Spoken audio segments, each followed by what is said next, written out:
Webster's dictionary defines lesson as something to be learned, an experience that imparts beneficial new knowledge, information that can provide guidance and clarity.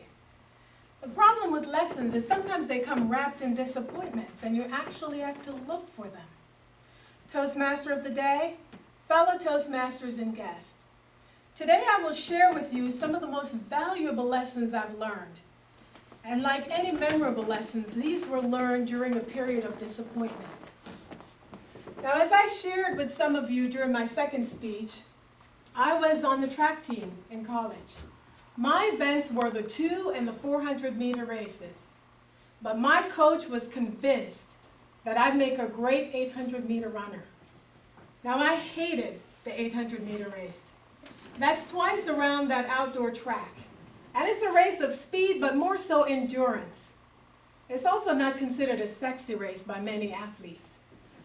And I hated it, never trained for it. I always expected to lose, and that's exactly what I did. Well, one year I decided, enough of this. I'm actually going to train for this race. So I spent the entire fall, and I did endurance training. And there I was in the spring, my first 800-meter race. And this time, though, it was different. I was actually confident because I had trained for this. And the gun went off. We went around the track the first time. And by the end of the first 400 meters, we had separated ourselves. Myself and two other athletes were in the lead. The other athletes were behind us. We continued on for the second 400 meters, and we got to the midpoint. Now that, my friend, is where I usually meet the wall. The dreaded wall that you hear athletes talk about is a place where you're totally fatigued. Your muscles have quit, your lungs have quit, you have nothing left. And it literally feels as though there is a wall in front of you that's preventing you from going forward. Well, I got to that point and there was no wall. Not only was there no wall, I had this burst of energy. My training had paid off. I looked to my right, I looked to my left, and both athletes who could give me any competition, I saw they were in trouble. Now, you know an athlete is in trouble when they start to lose their form. One of the things you do when you're running, you pump your arms because that propels you forward. But when you get tired, those arms go lower or they go across the body. The other thing is you lift your knees really high and you land on your toes. But when you're tired, those knees go lower and you land on the ball of your feet. So I saw they were in trouble and I wasn't. So I thought, I got this. And I moved ahead of everyone and there I was running the race of my life. I'm coming around the last curve. I can see out of the corner of my eyes that everyone is safely behind me.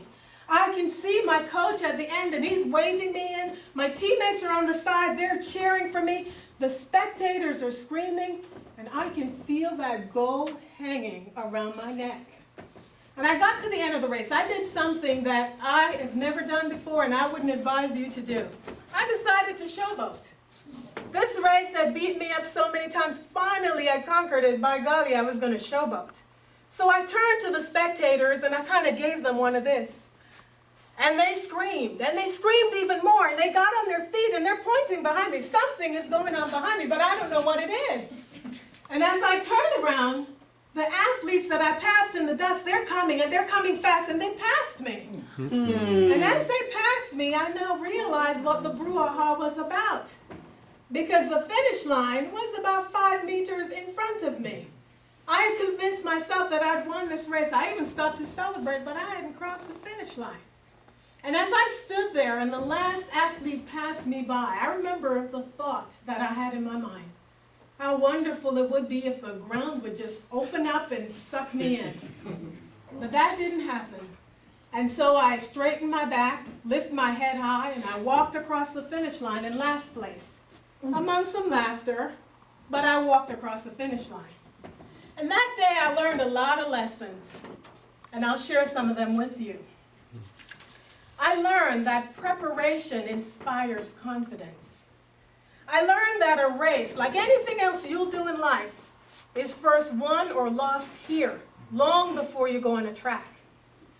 I learned that sometimes when all is said and done, perhaps all you can do is to gather your pride and straighten your back and walk across that finish line, whatever that finish line is for you.